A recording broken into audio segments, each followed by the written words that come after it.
ASG Bihar board में आप सभी का स्वागत है। आप सभी कैसे हैं?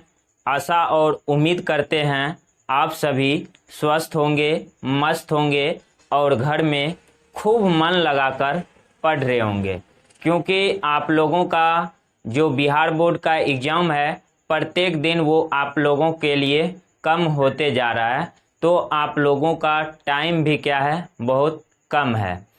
तो आप लोगों का 12th का बायो जो चैप्टर 3 है, आज का दूसरा क्लास है। जैसे कि हम लोग पिछले क्लास में पढ़े थे मानव जनन की परिभाषा, और जो मानव होते हैं एक लिंगी जीव होते हैं, और मानव जो होंगे एक नर होते हैं और एक मादा होते हैं। एक क्या होते हैं? नर होते हैं और मादा होते हैं। और हम लोग पढ़े थे नर जनन तंत्र के बारे में, और नर जनन तंत्र का निर्माण किससे होता है? नर जनन अंगों से होता है। और नर जनन जो अंग है हम लोग 4 प्रकार का पढ़ने वाले थे। एक था मुख्य लैंगिक अंग, और दूसरा था द्वितीय लैंगिक अंग या सहायक लैंगिक अंग, और तीसरा था तृतीय लैंगिक अंग। तो हम लोग आज पढ़ने वाले हैं मुख्य लैंगिक अंग। जो नर होते हैं, नर का मुख्य लैंगिक अंग क्या होता है? विरेचन होता है। अगर आप पिछले क्लास का वीडियो नहीं देखे हैं तो आप उनको देख लीजिए, फिर आपको ये वीडियो आप लोगों को अच्छी तरह से समझ में आएगी। तो ज़्यादा समय नहीं लेंगे, वीडियो को शुरू करते हैं। कहते हैं तकदीर के खेल से निराश नहीं होते, तकदीर के खेल से निराश नहीं होते, जिंदगी में कभी ऐसे उदास नहीं होते, जिंदगी में कभी ऐसे उदास नहीं होते। हाथों की लकीरों पर, हाथों की लकीरों पर क्यों भरोसा करते हो, हाथों की लकीरों पर क्यों भरोसा करते हो। तकदीर उनकी भी होती है जिनके दोनों हाथ नहीं होते, जिनके दोनों हाथ नहीं होते। तो फिर हम लोगों का तो भगवान सब कुछ दिया है, फिर हम लोग घबरा क्यों जाते हैं, मेहनत से डर क्यों जाते हैं? हम लोगों को डरना नहीं चाहिए, बल्कि उन डर का मुकाबला करना चाहिए। आप लोगों का ज़्यादा समय नहीं लेंगे, वीडियो को शुरू करते हैं। जैसे कि आप लोगों के लिए एक छोटा सा टारगेट लाते हैं कि आप इस वीडियो पर 100 लाइक कम से कम कंप्लीट करवा दीजिए। अगर कोई इस चैनल पर नए आते हैं तो वो इस चैनल को ज़रूर सब्सक्राइब कर लें, ताकि आपको बिहार बोर्ड की संपूर्ण तैयारी हो सके।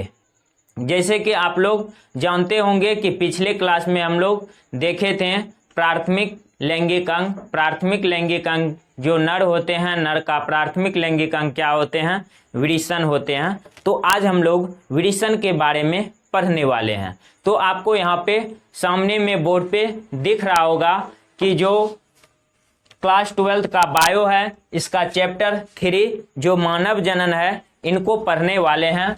और ये क्लास आप लोगों का दूसरा क्लास है। तो सबसे पहले हम लोग इसमें पढ़ेंगे क्या? जो मानव होते हैं, मानव के प्राथमिक लैंगिक अंग यानी विरेचन। नर के प्राथमिक लैंगिक अंग का नाम क्या है? विरेचन है। तो यहाँ पे आपको दिख रहा होगा विरेचन।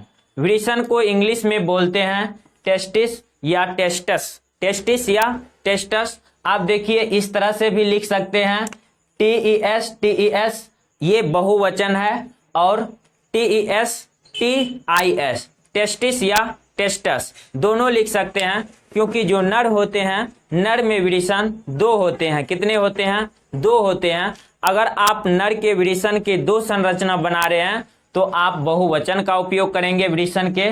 अगर आप एक टेस्टिस का संरचना बना रहे हैं तो आप टेस्टिस भी लिख सकते हैं। तो चलिए देखते हैं विरेचन के बारे में। जैसे कि आपको दिख रहा होगा कि जो विरेचन होते हैं, विरेचन नर का प्राथमिक लैंगिक अंग है। क्योंकि हम लोग पिछले क्लास में भी देखे थे कि जो नर होते हैं, नर का मुख्य लैंगिक अंग या प्राथमिक लैंगिक अंग क्या होता है? विरेचन होता है। तो विरेचन क्या है? नर का प्राथमिक लैंगिक अंग है। नर में वृषण कितने पाए जाते हैं? एक जोड़ी। एक जोड़ी का मतलब संख्या में 2। आप लोग मार्केट जाते होंगे चप्पल खरीदने के लिए, जो चप्पल खरीदते हैं कितने खरीदते हैं? एक जोड़ी खरीदते हैं, मतलब संख्या में 2। आप लोगों के लिए जो एग्जाम्पल हम लेते हैं जोड़ी का, तो वो चप्पल होता है, क्योंकि हम सभी चप्पल का क्या करते हैं? उपयोग करते हैं, चप्पल पहनते हैं। तो जो नर होते हैं, नर में वृषण कितने पाए जाते हैं? एक जोड़ी, यानी संख्या में 2। और दोनों वृषण एक थैलीनुमा संरचना में पाए जाते हैं, जिसे वृषण कोष कहते हैं। जो नर होते हैं, नर में 2 वृषण होते हैं, दोनों वृषण एक थैलीनुमा संरचना में पाया जाता है, जिसे हम लोग क्या बोलते हैं? वृषण कोष। यहाँ पे देखिए, ये मान लीजिए क्या है? वृषण। वृषण के ऊपर इस तरह से थैलीनुमा संरचना है, तो इसको क्या बोलते हैं? वृषण कोष। क्या बोलेंगे?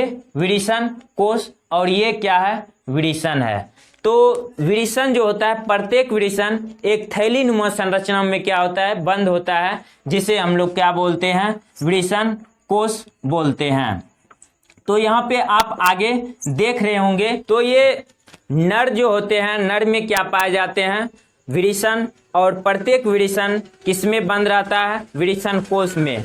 अब आप लोगों के मन में ये सवाल आता होगा कि सर, ये जो वृषण कोष होता है, आखिर इसका कार्य क्या होता है? वृषण कोष का कार्य क्या होता है? यहाँ पे आप देख रहे होंगे, वृषण कोष के कार्य क्या होते हैं? यह वृषण के तापमान को, किसके तापमान को? वृषण के तापमान को शरीर के तापमान की तुलना में, शरीर के तापमान की तुलना में 2 से 2.5 डिग्री सेल्सियस कम कर देता है। मतलब हमारे शरीर का जितना तापमान होता है, उससे 2 से 2.5 डिग्री सेल्सियस वृषण का क्या कर देता है? तापमान कम कर देता है। जैसे कि आप लोगों को पता होगा कि जो मनुष्य होता है, स्वस्थ मनुष्य के शरीर का तापमान कितना होता है? 37 डिग्री सेल्सियस। कितना? 37 डिग्री सेल्सियस होता है। अगर हम 2 डिग्री सेल्सियस कम करें तो 35 डिग्री सेल्सियस कम होगा वृषण का। अगर 2.5 डिग्री सेल्सियस कम करें तो 34.5 डिग्री सेल्सियस कम होगा। मतलब शरीर के तापमान से वृषण का तापमान क्या कर देता है? 2 से 2.5 डिग्री सेल्सियस कम कर देता है। तो ये वृषण जो होते हैं, आखिर जो नर होते हैं, नर में वृषण कहाँ बनते हैं? तो समझिए, यहाँ पे लिखा हुआ है कि उदर गुहा के बाहर 2 जांघों के बीच में होता है। मतलब ये जो वृषण कोष होता है, ये कहाँ पाए जाते हैं? उदर गुहा के बाहर। जो वृषण कोष होता है कहाँ पाया जाता है? उदर गुहा के बाहर। यानी कि जो नर होते हैं, नर के जो 2 जांघ होते हैं, उनके बीच में क्या पाए जाते हैं? वृषण पाए जाते हैं, वृषण कोष पाए जाते हैं। वृषण की अगर लंबाई का बात करें तो वृषण की लंबाई 4 से 5 सेंटीमीटर होती है। वृषण की लंबाई कितनी होती है? 4 से 5 सेंटीमीटर होती है। वृषण की चौड़ाई कितनी होती है? 2 से 3 सेंटीमीटर होता है। वृषण की चौड़ाई 2 से 3 सेंटीमीटर। वृषण में पाई जाने वाली डार्टोज पेशियां, जो वृषण होती है, वृषण में क्या पाई जाती है? एक पेशी पाया जाता है, जिसका नाम क्या है? डार्टोज पेशियां। ताप नियंत्रण का कार्य करती है। जो नर होते हैं, नर में पाए जाते हैं डार्टोज पेशियां, ये ताप नियंत्रण का क्या करते हैं? कार्य करते हैं। जैसे आप यहाँ पे समझिए, आखिर ये डार्टोज पेशियां का कार्य क्या होता है। यहाँ पे आप देख रहे होंगे डार्टोज पेशियों का कार्य। 2 कार्य होते हैं डार्टोज पेशियों के। कितने कार्य? 2 कार्य होते हैं। समझिए यहाँ पे, पहला कार्य, सर्दी के मौसम में। कौन से मौसम में? सर्दी के मौसम, यानी ठंडी के समय में वृषण कोष को संकुचित कर देते हैं। कौन संकुचित करता है? डार्टोज पेशियां। और इस कारण वृषण ऊपर की ओर हो जाते हैं। डार्टोज पेशियां क्या करते हैं? ठंडी के मौसम में जो वृषण होते हैं वो संकुचित हो जाते हैं, जिसके कारण वृषण कहाँ चले आते हैं? ऊपर की ओर चले आते हैं। और दूसरा कार्य क्या है, गर्मी के मौसम में। जैसे कि आप लोगों को पता होगा अभी का जो समय है ये क्या है, गर्मी का मौसम है। गर्मी के मौसम में वृषण कोष को, किसको, वृषण कोष को ये जो डार्टोज पेशियां हैं ये शिथिल कर देता है। शिथिल का मतलब जिस अवस्था में था उसी अवस्था में आना ही क्या कहलाता है, शिथिल। मान लीजिए कोई एक लिफाफा है, लिफाफा में हम क्या भर दिए, हवा भर दिए, तो वो लिफाफा क्या हो जाएगा, जो पन्नी होगा, लिफाफा होगा, वो फूल जाएगा और फिर जब हम उसमें हवा निकाल देंगे तो वो जिस अवस्था में था उसी अवस्था में आ जाएगा। तो यहाँ पे आप समझिए गर्मी के मौसम में जो वृषण होते हैं, वृषण कोष होते हैं, गर्मी के मौसम में जो वृषण कोष होते हैं वो डार्टोज पेशियों के कारण वो शिथिल हो जाते हैं। शिथिल के कारण इसका वृषण जो होता है वो नीचे आ जाते हैं और वो लटक जाते हैं। मतलब ठंड के मौसम में, सर्दी के मौसम में डार्टोज पेशियां क्या करते हैं, वृषण कोष को वो संकुचित कर देते हैं, जिसके कारण वृषण कोष के अंदर में जो वृषण बनता है वो ऊपर की ओर चले जाते हैं। और गर्मी के मौसम में डार्टोज पेशियां वृषण कोष को क्या करते हैं, शिथिल कर देते हैं, जिसके कारण जो वृषण कोष होता है वो वृषण लटक जाते हैं। तो सर्दी के मौसम में क्या होता है, जो डार्टोज पेशी होता है वो वृषण को संकुचित कर देते हैं, मतलब ऊपर की ओर चले जाते हैं, और गर्मी के मौसम में वो फिर उसी अवस्था में आ जाते हैं। ऐसा इसलिए होता है क्योंकि हमारे शरीर में जितना तापमान है उनसे 2 से 2.5 डिग्री सेल्सियस ही तापमान वृषण का कम होना चाहिए। तो ठंड के मौसम में अगर वृषण नीचे रहेगा, वृषण कोष, तो उसके अंदर वृषण का निर्माण अच्छी तरह से नहीं हो पाएगा, तापमान उतना नहीं मिल पाएगा जिस तापमान में वृषण क्या होते हैं, निर्माण होते हैं। तो इसलिए जो है वो डाल्टोज पेशियों की सहायता से वो इस तरह से क्रिया करते हैं। तो उम्मीद करते हैं कि आप लोग समझ चुके होंगे डाल्टोज पेशियों का कार्य, वृषण कोष के कार्य और वृषण के बारे में। चलिए आगे हम लोग समझते हैं कि यहाँ पे आपको दिख रहा होगा वृषण, क्या है ये, वृषण। और वृषण के बाहर की और थैलीन संरचना को क्या बोलते हैं, वृषण कोष। और जो अंदर में लाल जैसा ये दिख रहा है ये क्या है, वृषण। प्रत्येक वृषण कोष और वृषण कोष और वृषण एक तंतुमय संयोजी ऊतक द्वारा जुड़ा हुआ होता है, जिसको हम बोलते हैं गुबरनेकुलम।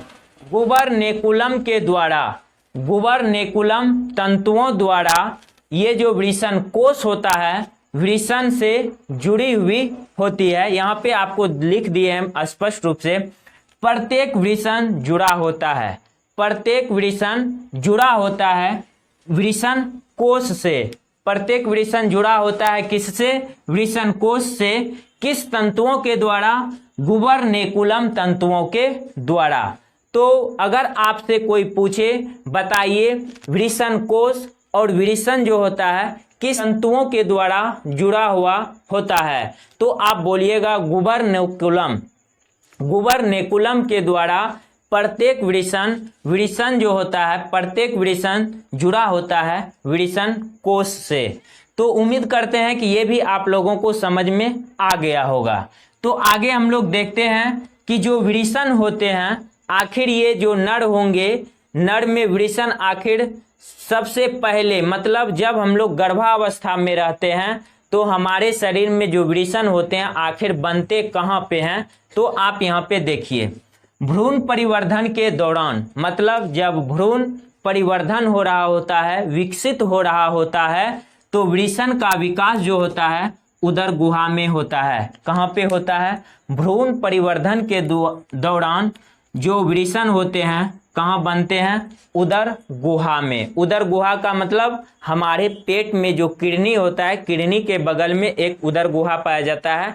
तो वृषण का निर्माण भ्रूण परिवर्धन के समय कहाँ होता है, उदर गुहा में। मतलब जब हम लोग 7 से 8 महीने के रहते हैं तो हमारे शरीर में जो वृषण होते हैं वो कहाँ बनते हैं, उदर गुहा में बनते हैं। और यह जन्म के समय कहाँ आ जाते हैं, विरेचन कोश में। मतलब जब भ्रूण परिवर्धन हो रहे होते हैं तो उस समय विरेचन कहाँ बनते हैं, उदर गुहा में। और उदर गुहा से भ्रूण जब पूरी तरह से परिपक्व हो जाता है तो उदर गुहा से विरेचन कहाँ आ जाते हैं, विरेचन कोश में। आपको अभी तुरंत बताए थे कि विरेचन कोश जो होता है कहाँ पाया जाता है, हमारे दो जांघों के बीच में। मतलब जो विरेचन है, विरेचन का निर्माण कहाँ हुआ, उदर गुहा में। और वो उदर गुहा में, उदर गुहा से फिर वो निर्माण होकर कहाँ आ गया, विरेचन कोश में आ जाता है। तो कुछ ऐसे भी प्राणी होते हैं, कुछ ऐसे भी प्राणी होते हैं जिनका विरेचन जो है विरेचन कोश में नहीं आ पाते हैं, उदर गुहा में ही रह जाते हैं। तो समझिए यहाँ पे कुछ जन्म के समय जब विरेचन कोश में नहीं आते हैं तो इस प्रकार के विरेचन को क्या बोलेंगे, छिपे हुए विरेचन।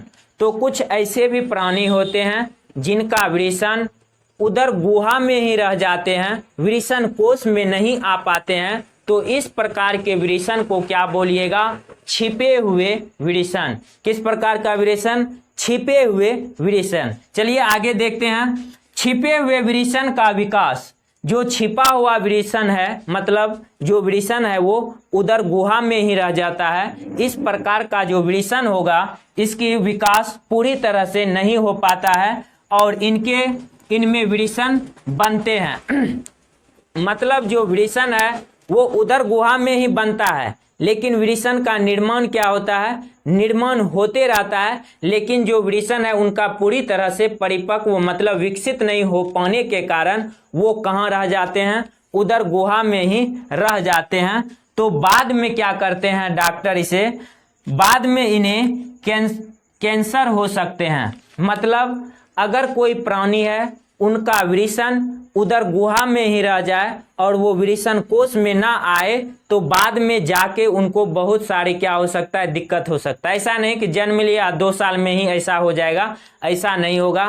कुछ समय के बाद जब वो यंग हो जाएगा तो उनके शरीर में एक बहुत बड़ा क्या हो सकता है, रोग हो सकता है। समझिए यहाँ पे बाद में डॉक्टर क्या करते हैं, उन विरेचन को बाद में इनमें कैंसर हो सकता है, इसलिए इन्हें सर्जरी के द्वारा बाद में जो विरेचन छिपा हुआ विरेचन है बाद में उन्हें डॉक्टर क्या करते हैं, सर्जरी के द्वारा मतलब ऑपरेशन के द्वारा शरीर से क्या कर देता है, बाहर निकाल दिया जाता है।